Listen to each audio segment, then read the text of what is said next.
We're live and Yeah. we're being recorded. Hey, everyone, welcome to the call. Welcome to the call, everyone. Thanks for watching today. So we've got Dr. Kurt with us, and we've got the lovely Carmel Campbell, and we're going to be talking about gut health today and immune support and the sort of things that you can be doing to take care of your health. And I'm going to hand over to Kurt to kick off the call. All right. Well, thanks for being here. Thanks for joining us. And for those of you that are watching the recording, thanks for taking the time. You know, we try and keep these calls about half an hour, and we talk about different things that we can do to help support your body so that you have better health and optimization of your immune system. And you know, well, I guess it was last week you and I were talking, Katie, and we were talking about the fact that we should really talk about gut health. Yeah, because it's so important when you're discussing immunity. That's right. And you know, how does the gut respond in times of I guess I'm trying to use the right words here. So, you know, when the body's under assault, what role is the gut playing straight off the bat? You know, if something comes into the body, if it comes in through the nose or the mouth, what does the gut do? How is the gut involved, and you know, what's important about that? Yeah, well, you know, and it's not just the gut, you know, Katie. I think that you know that when we say the gut, we're limiting it too much. We really should say the various microbiomes in the body, right? Because in your nose, up in your nasal cavity, there's a microbiome. When you get up into your sinus cavities in your head, there's a microbiome. When you get down in your various organs, there's a microbiome. In your esophagus, in your mouth, actually on the surface of your skin, there's a microbiome. There's a healthy bacterial layer, and so when we talk about these microbiomes, we probably shouldn't limit it to just the gut. Okay. You know, you know, so in the lungs there's a microbiome, and basically what I'm going to say is that, you know, when you have a surface of human cells that are exposed to the outside environment, our body has this layer of mucus and healthy bacteria on the surface of your skin. You have that, and it protects you. I mean, they've even shown that it can help protect you against the UV radiation. But you know, so inside your body, you know, when you think about it, the mouth, the nose, the esophagus, the stomach, I mean, all of these places, it's a surface that's exposed to the outside environment. And so in order to protect it, the body has a mucus layer, and inside that mucus, healthy bacteria and healthy yeast and other things. I mean, there's they grow in that mucus.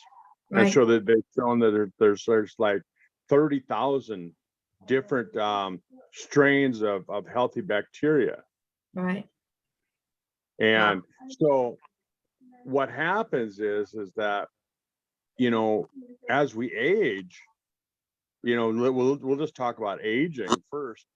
As we age, the number of healthy bacteria, the number of strains of healthy bacteria goes down. So there's fewer different variations of the healthy bacteria in our gut, and that's just due to age. Wow. Then we add on to that a lot of us have been on antibiotics for long periods of time, and that antibiotic activity, it doesn't just kill the unhealthy bacteria, it kills the healthy bacteria as well. It's non-discriminate, and you know, years ago when they first invented penicillin and other antibiotics, they used to give you probiotics along with it. Right. Well, for some reason they quit doing that. So when you kill off that healthy bacteria, the idea is that the healthy bacteria would come back quickly and rebuild.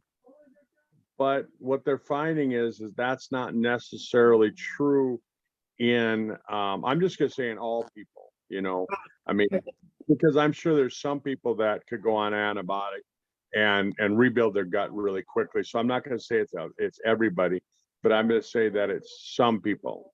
Yeah. And then we take and look at the food that we eat, right?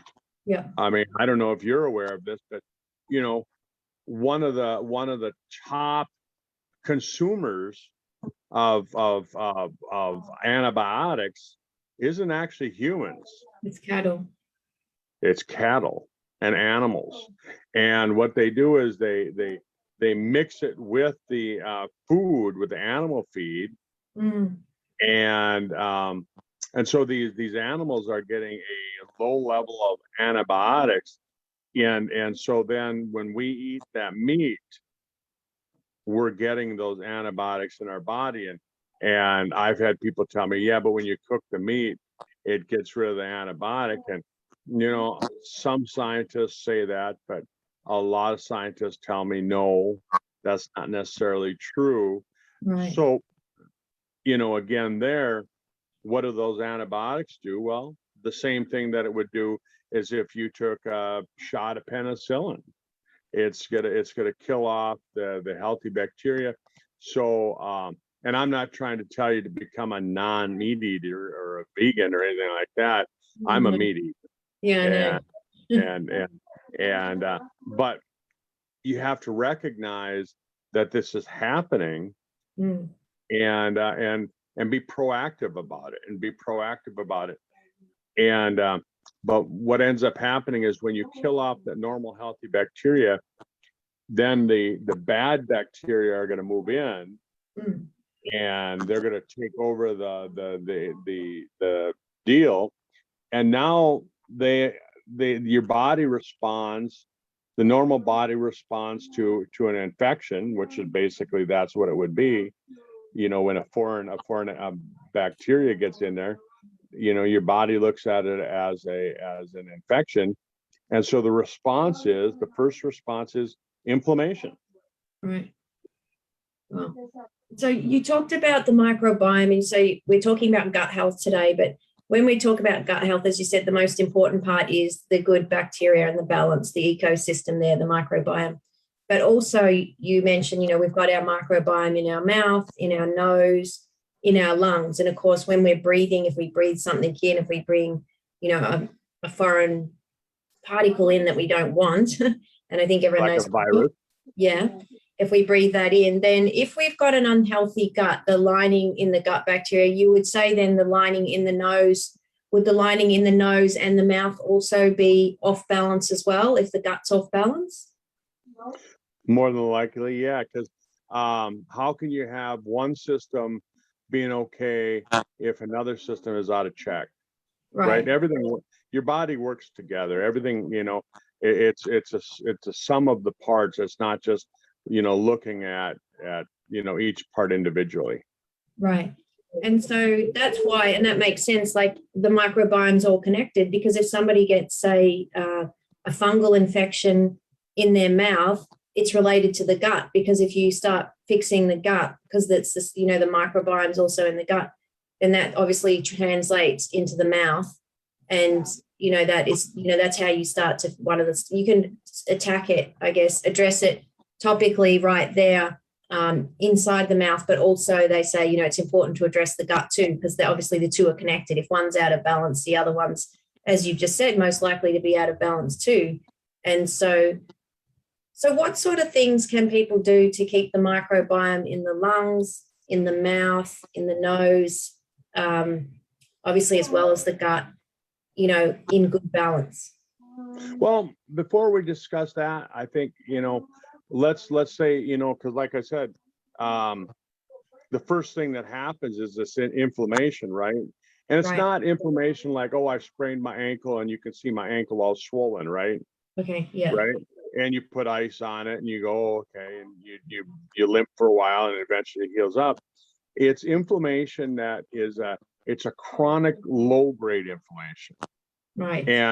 And what they've shown is that when you get this chronic low grade inflammation in your gut, it translates into a low grade inflammation all over your body. So, like Carmel and I have had chronic back. Well, you too, you've had chronic back pain. And so the three of us can talk about chronic back pain. And, is it related to the gut? Oh yeah. When I have digestive issues, my back gets sore. I notice it, um, and so it affects people, and it causes something else to happen where the cells in the gut and in the mucous membranes, they're a type of cell that they're tightly packed together, and that's what holds them together is just the fact that they're pushed together really tightly and nothing can pass in or out. But it's not like they're glued together. They're not bound together with Sharpie's fibers, which is what holds, like, say, a tendon onto your bone, which looks like a tent stake. It's nothing like that. They're just pushed tightly together. So when you get this low grade inflammation, what happens is the cells start to separate. They start to push apart like that. And so the inflammation can lead to other things like leaky gut syndrome. Right. And when you have leaky gut syndrome, all of a sudden now your food can be absorbed before it's not broken down. So you can have what's called incompletely broken down proteins, ICPs, which get in your body. Your immune system looks at that and says, hey, that's not normal. And it starts to attack it. And then it builds antibodies. Well, let's say that that's a protein that looks like the protein in your pancreas, right? So if it's attacking this incompletely broken down protein that came from your food, came through your gut, through the leaky gut, but now it cross-references and it says, hey, it looks like this one over here in your pancreas, and it starts to attack that. I was just discussing this with a friend of mine the other day. That can trigger, some scientists are saying, that can trigger type 1 diabetes. And, there's 85 different known named autoimmune disorders. And if you break it down and you start doing your research on it, it's all related to the gut. They're all related to the gut or these other microbiomes, like in the lungs and the nose and things like that. So it can cause disease, right? It can cause these named diseases. And so here we are, looking at that. And so, now I think it's a great time for you to lead in with what can we do about it? Okay, what can we do about it? And before I do that, Carmel, did you want to ask anything? Feel free to ask a question. If anything comes to mind or a comment there. I find this all really interesting because it takes me back to when I was still teaching. I got really sick with a sinus infection. Right. And having a lot of antibiotics. I had a classroom which had mold in it. Oh, gee. And there was a lot of mold. I didn't know about the dangers of mold at that point. Right. I had different people coming in and say, oh, smell my carpet. Look at this. Does this look right? And all of this sort of thing. But the doctor put me on antibiotics, which didn't help. And that gradually up more and more. So by the end of it, I was going to the hospital for intravenous antibiotics, and that still didn't help. So I was sent for an x-ray and my head was just riddled with infection. And the doctor said to me, how do you feel like being in hospital? And I said, oh, I think that I need to be. So I had a sinus drainage operation done. And then when I went for my postdoc. Did they do an operation? Oh, well, things up my nostrils and cleaned out the sinuses all up around here. They sucked it all out. Okay. But when I went back to the specialist for my postdoc thing, he asked me how I was, and I said, well, I'm still coughing. Was one of my main problems. And he said, you won't want to be after everything we've done. And I said, no, I don't want to be, but I am. Yeah. And that cough, I had that cough for a long, long time after that as well. So that's been a long journey of mine. This is going back over 20 years. So it's just something working on.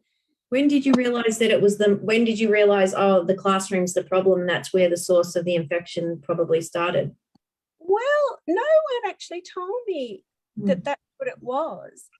But I started to look into the health of teachers before me who were in that classroom as well. It was a accountable one. Yeah. And I went up to my boss and said to him, I think I got sick from the classroom, from the mold in it. And he said, well, I'm not putting that on your sick report. So, but it wasn't until after I'd left the school that demerable had been taken away. So I don't know if it started yet, but nothing got done, and it just made me wonder. No one learned about the dangers of mold until just the last few years, really. So Kurt, with the mold that she experienced, she's sharing, the mold spores become airborne and start floating around in the air, and then you breathe them in through your nose and mouth. Is that right? And then, depending on how much mold's in the environment, now it's an assault on your immune system's going to work to try and get it out. Yeah, you're gonna damage that mucous membrane. You're gonna damage, the microbiome. Your bacteria, your healthy bacteria, are trying to fight off those mold spores. And then what treatment do they give you? Oh, they give you antibiotics. So they kill off the bacteria that are trying to treat the thing, which actually makes it worse. So the long end of the story is that, in essence, they actually made you worse by treating you. Yeah. Wow. Exactly. And also, as you know, a lot of people know, when I broke my back, that was 7 years ago, I was on a lot of pain medication, for very heavy pain medication for at least 12 months. And then I gradually tried to ease off it, but I wasn't doing very well at coming off it. And I did a lot of gut health programs. I was doing medical medium detox programs and healthy living programs. And I'd been to a detox retreat. I'd been to several naturopaths. I'd been to several doctors. Again, I still had this cough that I couldn't get rid of. And I'd had blood tests, I'd had x-rays, I'd had acupuncture, I'd had chiropractic treatment. I had so many treatments, but I was more or less told by everyone that I might just have to learn to live with it. But even, this is still 5 years after I broke my back, and I had a lot of pain at this point. And people would ask me, how's your back? And I'd think, well, my back was actually okay, but my pain, I still had a lot of pain, and I couldn't understand how come I had all this pain after all time. And it wasn't until I actually met Marsha up in Brisbane and I heard her story. And I met with her because at this point too, not only my pain and my cough, but my legs were really weak as well. And I was having trouble walking.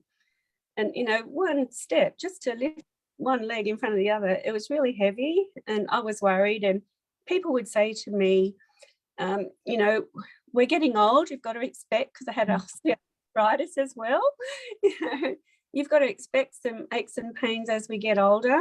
And I thought, well, yeah, but not this much, surely. I mean, I was in my mid-50s at this point, and I thought, I don't want to be in all this pain. That's right. But explained my symptoms to Marsha. She said, that's leaky gut, that's autoimmune. I had no idea. Yeah. No idea that.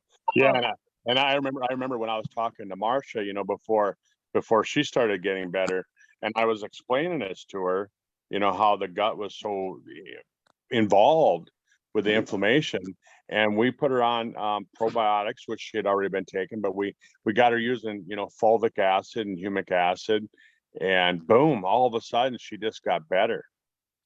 That's what she did with me too. And what she suggested to me it made a big difference to me, and I felt so good. So instead of probiotics, I was taking Synbio, and I didn't know about new pain medication could wreck the gut. I learned as I went along, but I didn't know anything about the lining of the gut. I mostly knew about, the microbiome, but I didn't know anything about the lining of the gut and how that stores a lot of chemicals and toxins and that sort of thing as well. So as I learnt more about the gut and started balancing the bacteria and healing the lining of the gut, it started to take my pain away, got rid of my cough, helped my legs move better. And it's just amazing. But it took me all that time to learn that. Yeah. Yeah, fantastic. Well, what a great story to be sharing with everyone. And, so it makes me think about another question, Kurt. If somebody's got an unhealthy gut, and I mean, their diet's not that great, they're not taking any sort of a nutritional support to balance that microbiome or support their gut health, and maybe they don't go to the toilet that often, what impact will that have on their immune health when it comes to fighting off the sort of things that everybody's worried about? What sort of impact would that have for someone? Well, I mean, and some of it might sound kind of gross, but I'm going to say it anyhow, is that, okay, so we've all been, driving down the road and we see an animal that got hit by a car, right? Down in Australia, maybe a kangaroo or a wombat or something like that, right? Okay, I'm already grossed out. Yeah, here in the United States, it might be a deer or something like that. But you see that animal along the side of the road, and over a period of time, that animal that got hit, just through nature, it naturally dissolves and disintegrates and decomposes that animal, right? Yeah, that's right. Well, if you eat food, which we all do, yeah, no matter if you're vegan or a meat eater, if you eat, what's happening to that meat or that food? I mean, I don't care if it's vegetable protein and fats and things like that. If you aren't going to the bathroom on a regular basis, what's it doing?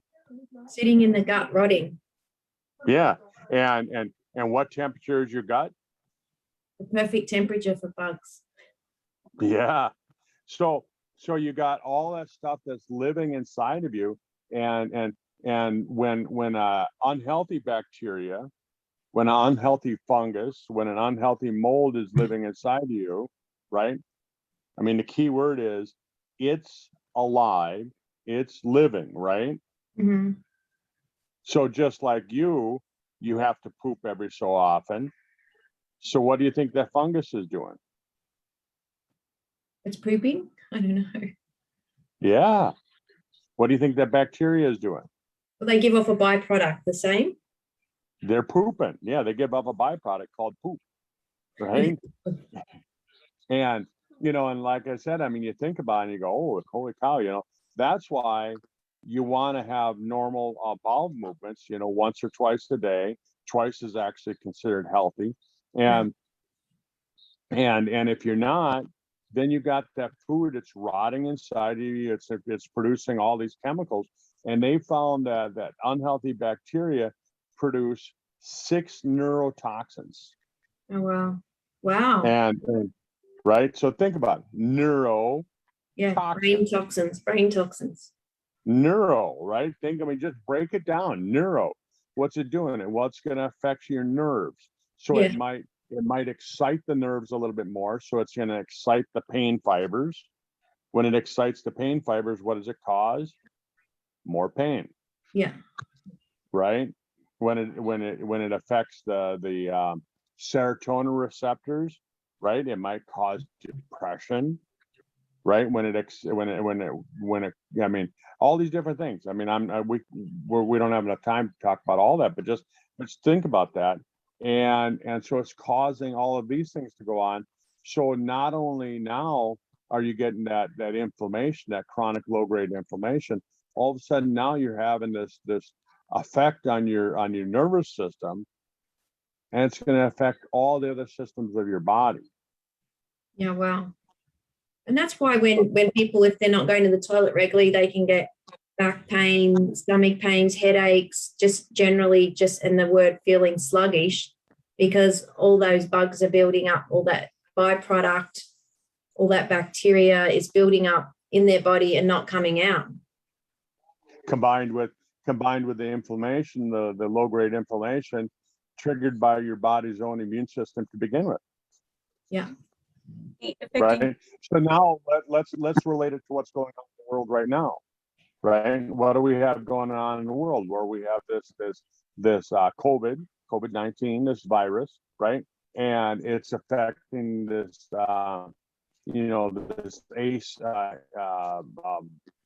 in site, receptor site, and it's causing this thing called this cytokine storm. What is that? That has to do with inflammation as well.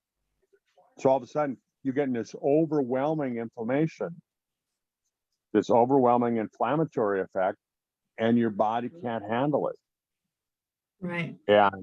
And that's your body's trying to react. It's trying to react as quick as it possibly can. It's trying to throw in all the soldiers. What can we do? What can we do? But it can't keep up to the inflammation, because the inflammation is growing faster than your body's response to it. Well, part of it is, look at the less than 1% of people who are having severe effects from COVID, right? They have heart disease, they have Alzheimer's, they have this, they have that. Well, what are all those diseases? Diabetes, what are all those diseases? Inflammation. Yeah. Every disease, every chronic disease has inflammation as one of its key components, right? Right. And so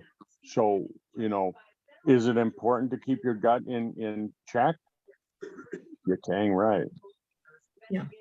So really, anyone who has any health challenge, the first thing they should be doing a mental check is, how is my gut functioning? How am I going to the toilet okay? Is my microbiome more likely to be in balance and out of balance? And what sort of things, what can you explain to people the difference between doing something topically versus internally? Like, if you've got an issue with your skin, some sort of rash or something like that, what do you do for that on the topical level versus internally? Yeah. Well, think of it like this, like we said, you've heard us say on this call, the three of us have said it, all these systems are connected, right? Yeah. And so your skin is a filter. It's a huge filter. You filter more toxins in and out of your in and out of your skin cells than you do through your liver and kidneys combined, right? So if I have some toxins in my body, isn't it possible that my body's going to push them out through my skin? So if I have a rash, say dermatitis, for example, yeah, right, it might be due to the fact that I'm using the wrong laundry detergent. It might be because I'm using the wrong skincare. It might be because I'm using the wrong soap on my skin and things like that. And so that's going to cause the irritation, and your body's going to push it out through the skin. So if you put like some topical type stuff on it, like cortisone creams and things like that, sure, it's gonna make it feel better. Right? You could take an oatmeal bath and it's going to feel better, but is it really fixing anything? Right. No. Just quit using that cortisone cream and see what happens. It comes back.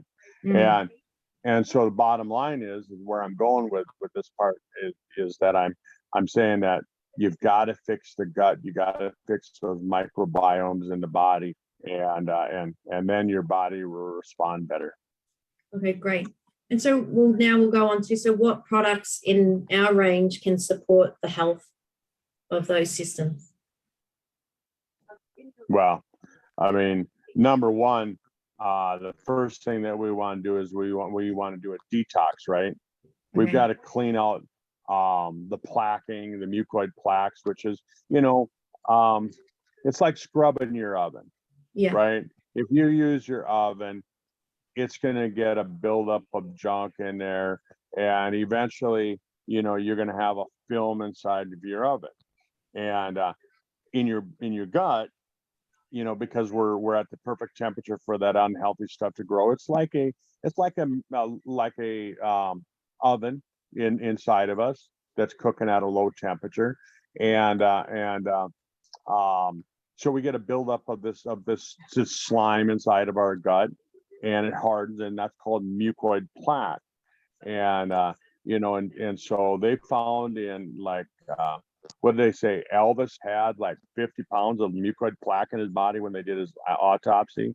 Wow. John Wayne had 75 pounds of mucoid plaque in his gut when they did the autopsy.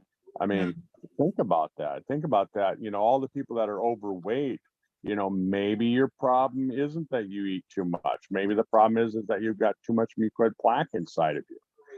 Maybe you got 50 pounds of that junk that you're hauling around. Well, that's not going to be healthy. It's going to plug up the cells. It's going to cause problems and things like that. So we have a product that's called Super Detox. Yeah. And the way Tom designed it, Tom Senior and Tom Junior designed it, was that it helps the body. So it melts this. It's like using an oven cleaner, and it cleans out your oven. Yeah. And you don't use it every day. You go on it, you use it for, you build up, like spray a little spray in there. I mean, it's a capsule, but I'm just, so you can visualize it. I want people to be able to visualize it. Mhm. And you take this pill and you do it for a week, and you clean the system out. Hmm. That would be what I would consider step number one, right? Okay. If you've never done any nutritional products before in your life, that would be step number one, because you're not going to absorb your vitamins and minerals from any of the other products efficiently if you don't get rid of that mucoid plaque. Right. Then I think the step number two is really getting rid of the inflammation. Well, I like our product Fucoidan. I mean, I love our product Fucoidan. There's so many things. I was just reading more and more about it today, reading about Fucoidan, because it's a good friend of mine got diagnosed with cancer, and so I'm looking up what's the best thing. Well, if you look at like on PubMed, there's thousands of studies on Fucoidan, and a lot of it has to do with the fact that it kills off this bacteria, and unhealthy bacteria, gets rid of inflammation, and antifungal, and we're talking about that. But it actually is really good for cancer as well, because it's anti-angiogenic, which means that it cuts off the blood supply to these tumors, and tumors need blood supplies. Mhm. And so if you can cut that off, it's going to be really helpful with that. So we can't make any medical claims. We can't say, oh, it kills cancer and things like that. The FDA, the TGA don't allow us to say that. But we can say what it does is supports the body's systems in cutting off that blood supply. And by cutting off that blood supply, it's going to do that. But when we're talking about the gut, it gets rid of inflammation. And then I really think, so now what we've done is we've gotten rid of the inflammation. Now we can repopulate the healthy bacteria. And two products that I love for that purpose. Number one is Body Shield.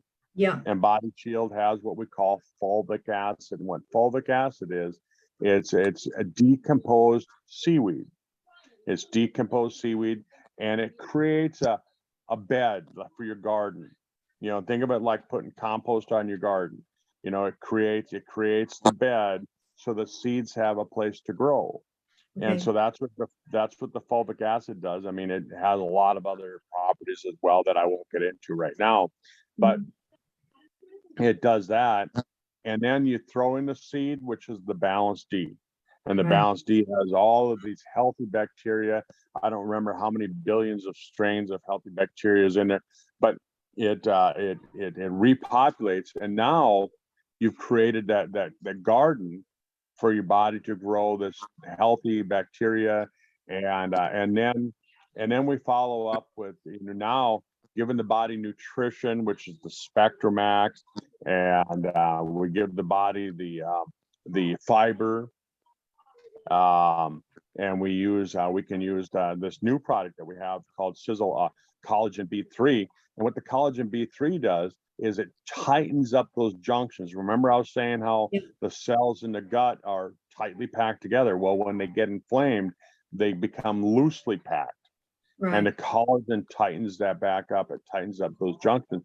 So in my opinion, that's how you approach this thing. I can't say treat. I want to say treat, but I'm going to say that's how you approach this. And all of a sudden, like Carmel was talking about, you start feeling better. Your depression starts to go away. Your chronic pain goes away. You feel better. You look better. Yeah. Okay, fantastic. Well, that sounds like a great plan and a good reminder for everyone on the call. And there's, 4 key steps, and then the nutrition comes in after the 4th step. So that would be a good thing. Actually, we could put in, your newsletter and share those steps with people. And that would be, a great thing for really everyone to do who's concerned about their health and wanting to take care of it. Do you want to talk about, just give a quick disclaimer? We probably should have given it at the start. Yeah. Well, I think I've been giving a disclaimer all along, is that we can't make any medical claims. We can't treat disease. We're not making any claims saying we're treating disease or anything like that. All we're saying is that we're optimizing the body's own system, and then let the body fight off these various invaders and whatever it happens to be, and removing the toxins, and and removing toxins, that's not a disease. That's a function. So we can say that. Improving the function of the gut, improving, that kind of thing. We can say those things because that's not a medical claim. But if you have a disease, of course, seek the help of your healthcare provider, and I'm not going to tell you have to listen to what they tell you, because they don't always know what they're talking about. But, I probably shouldn't have said that, but yeah. Yeah. Well, I guess what you could say, if you're not happy with your healthcare provider, you seek another one until you find someone you're happy with. That's right. And always question them, just say, hey, I heard these 3 people on a conference call talking about this and this and this, get their opinion on it. I mean, of course, most of them aren't going to know anything about it because they have very minimal study on nutrition when they go to school. And they just want to, push their drugs on you. But yeah, I mean, that's where an integrated doctor can be quite good, where there's, those type of doctors that have done study in the field of naturopathy as well as general medicine practice.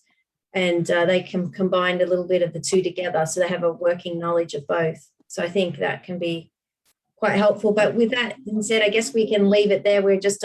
We've been going for 43 minutes and we don't want it to go too long for everyone. So Carmel or Kurt, did you have anything you wanted to say before we wrap up? Well, I take and love all of those products, and highly enough, but again, I love all of the Sizzle products. But yeah, definitely gut health needs the focus to get rid of pain, and skin health, that sort of automatically improves everything. Improves. Yeah. Okay. And Katie, before we close the call, I just want to tell people, if somebody gave you this recording and wanted you to watch it, they're concerned about your health, and get back to them. They can get you on the products, and they can show you how to get started. Yeah, fantastic. All right, great. Thank you, everyone. Thanks for jumping on. Thanks, Sally. Okay, we'll see you next time. Thanks for getting on, Carmel. Oh, thank you. That was really interesting. I love it. Great chat. Thank you. Okay, bye, everyone. All right. See you. Bye.